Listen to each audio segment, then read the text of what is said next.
అయిపోయిందా మరో 365 రోజుల పరుగు? ఎన్నిసార్లు ఓడావు, ఎన్ని చోట్ల గెలిచావు?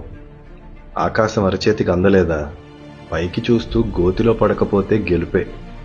అదృష్టం తలుపు తట్టలేదా? పక్కింటి నవ్వులు చూసి ఏడవకపోతే అది గొప్పే. నమ్మినవాడు మోసం చేశాడా?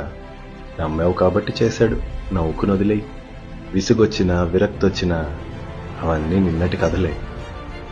నిలదీసి న్యాయం అడగటానికి జీవితం నీకేం అప్పులేదు, గెలిపిస్తానని చెప్పలేదు. కళ్ళు తెరిచూడు, కష్టం లేని గూడు గుళ్ళో కూడా లేదు. నీకంటూ సొంతం నీ ఊపిరే, అది గాలి వాటం నచ్చలేదని ఆగిపోదుగా. రేపుదయం అదే సూర్యుడొస్తాడు, అదే కోడి కూస్తుంది. నీ ఇంట్లో చీకటుందని వీధంతా నిద్రపోదుగా. సో క్యాలెండర్ మారిందని నువ్వు మారిపోకు. విజయం వాయిదా పడింది, పారిపోకు. ప్రయత్నం మాత్రమే నీ సంకల్పం అయితే గెలుపు లేని రోజుందా? సాధన